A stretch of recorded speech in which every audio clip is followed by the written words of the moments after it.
faraz qilib boqqanmi?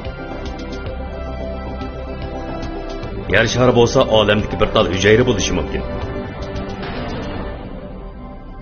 Sizce mana shu butun olam shundaqmi? O'ylab baqdingizmi? Ko'zatgili bo'ladigan olamning sirtida balkim yana biz sanab bo'lolmaydigan ko'p olam mavjud bo'lishi mumkin. Oldirash yurayotgan odamlar to'pi, u yoqdan bu yoqqa menayotgan mashinalar shaharlarning gullanganligini dalillab turibdi. Lekin gullanishning orqasida qanchilgan odam qaymoqish ichida kun o'tkazadi. Yana qanchalik odam taqdirning adolatsizligidan og'rinadi. Biz nemishqa mavjud bo'lamiz? Mavjud bo'lishimizning ahamiyati yana nima? Bugun sayohatchi nomerining bir qatimliq vaqt sayohati orqali balkim siz javobga erishishingiz mumkin. Bugundan 4 milliard 600 million yil burun Saman yo'li sistemasidagi bir parcha g'oyasur molekula bulutining gumurlishi bilan Quyosh sistemasi shakllandi.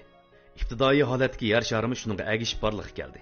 4 milliard 500 million yil burun Mars bilan o'xshib ketadigan Tiya sayyorasi yer shari bilan so'qilib, Oy shari shakllandi. Hamda ibtidoiy holatdagi yer shari muhitini tubdan o'zgartdi. 3 milliard 800 million yil ilgari ichki Quyosh sistemasining keyingi mazgildagi portlash davri oxirlashdi. Shuning bilan oksidizlangan atmosfera borliqqa keldi. Bu 800 million yillik davolg'ish yer sharini qayta tug'ilishga erishtirdi. Uningdan keyin Oy shari intayin tez suratda yer sharidan yiroqlashdi. Yer sharining geologiyalik muhiti muqimlashishga yuzlandi. Dastlabki oksigensiz hayotlik paydo bo'ldi. 2 milliard 500 million yil burun ko'p miqdordagi sitrol va yosun turidagi o'simliklar paydo bo'ldi. Dengiz okean bilan atmosferaning oksigen miqdori shiddat bilan oshdi. Oksigenlik jonliqlar oksigensiz jonliqlarning o'rnini egalladi. Jonliqlar taraqqiyoti to'g'ri izga tushdi. 540 million yil ilgari Kembri erasi hayotlik cho'ng portlashi yuz berib, ko'p xil murakkab hayotliklar 20 million yil ichida o'rtaq borliqqa keldi. 450 million yil ilgari 6000 yo'riqlik yili Iroqdan kelgan ofat yer sharining muhitini o'zgartdi. 60% hayotlik halok bo'ldi. Yer shari tarixidagi eng burungi muzliq shakllandi. Dengiz okean ko'lami taraydi. Ko'p miqdordagi quruqlik dengiz yuziga chiqdi. O'simliklar quruqlikda gullanishga boshladi. Barliq umurtqili hayvonlarning ajdodi yulduzsimon beliq yer shari tarixidagi tunji qatimliq cho'ng yo'qolishga shohid bo'ldi. 377 million yil burun darajadan tashqari mantil tövrikining etilib chiqishi yer shari tarixidagi ikkinchi qatimliq jonliqlar cho'ng yo'qolishini keltirib chiqardi. 78% dengiz okean jonliqlari talto'kis yo'qoldi.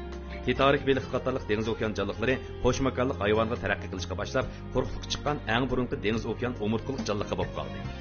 350 million yil burun atmosferadagi oksigen miqdori eng yuqori qimmatga yetdi. Quruqlikdagi jonliqlar mislsiz taraqqiy qildi. Quruqlik ko'p miqdordagi paportniklar va o'rmonlar bilan qoplandi. Cho'ng hasharotlar yer shariga hukmronlik qilishga boshladi. Umurtqilik hayvonlar faqat ori yuchuqlardan yashaydi. 300 million yil ilgari bir maydon 30 yil davomlashgan cho'ng o't, cho'ng tipdagi hasharotlar davrini oxirlashtirdi. Yer sharidagi 40% turlarning nasli quridi. Dastlabki yer beg'irlug'uvchi hayvonlar tarix sahnasiga chiqdi. 290 million yil burun yer beg'irlug'uvchi hayvonlar hamda sut emguvchi yer beg'irlug'uvchi hayvonlar gullanishga boshladi. Barliq quruqlik bo'laklari bir yerga yig'ilishga boshladi va Pangea cho'ng quruqligi shakllandi. 250 million yil burun Sibiriya yer qalqini atrofida 1 million yil davomlashgan yanartaq portlash yuz berdi. Bu yer shari tarixidagi eng cho'ng ko'lamlik jonliqlar yo'qolish voqeasining paydo bo'lishiga sabab bo'ldi. Yer sharidagi 96% tur halok bo'ldi. Osmondagi yer beg'irlug'uvchi hayvonlar hamda ko'plagan sut emguvchi hayvonlarning ajdodi ushqirliq ochiqishliq hayvonlar hayot qoldi.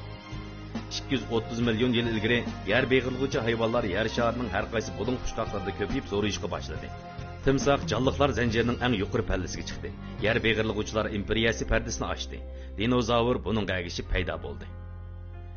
200 million yil burun yer posti jiddiy harakat qilishga boshlab, 4-qatimliq jonliqlar cho'ng yo'qolish voqeasi boshlandi. Ko'p qism dengiz okean jonliqlari paydo bo'ldi. Timsoq dinozavr tarafidan tarix sahnasidan istirib tushirib etildi. 180 million yil ilgari yer posti harakati tezlashdi. Pangea cho'ng quruqlikka ajrashga boshladi. O'xshash mezgilda barliq bola hamrohiga ega sut emguvchi hayvonlarning ajdodi ibtidoiy hayvonlar paydo bo'ldi. 65 million yil burun Pangea cho'ng quruqligi butunlay parchalandi. Shuning bilan bir vaqtda kichik sayyorning yer shariga so'qilishi 5-qatimliq hayotlik cho'ng yo'qolishini keltirib chiqardi. 80% tur halok bo'ldi. Dinozavr yo'qoldi. Yer beg'irlug'uvchi hayvonlar zavol topdi. Badan shakli kichikroq sut emguvchi hayvonlar bahorini kutib oldi. Vaqt davomli oldiga menib, yaqinqi davrga kelganda ofat, urush, tarqalishchan kasalliklar sonsizlagan insonlarning hayotidan ayirdi. Hamda bu qarmoqqa bizdan intayin yiroqdek turadigan tahdidlar, lekin yana haqiqatan bizning atrofimizda yuz beryapti. Balkim yer sharining 4 milliard 600 million yillik tarixining uzun eqillarida har qanday bir qatimliq tasodifiylik kam bo'lib qolsa, biz yer sharida mavjud bo'lolmasligimiz mumkin. Toki muzdek sovuq sayyoradan hayotlik va umidga to'lgan oilagacha. Yer shari hayotlik bo'lganlik uchun u ulug'. Hayotlik mavjud bo'lganlikdan u omadlik. Garchi biz tarixni o'zgartirishga yoki kelgusini bilishga mangu amalsiz bo'lsaqmi, lekin hozir dal bizning qo'limizda.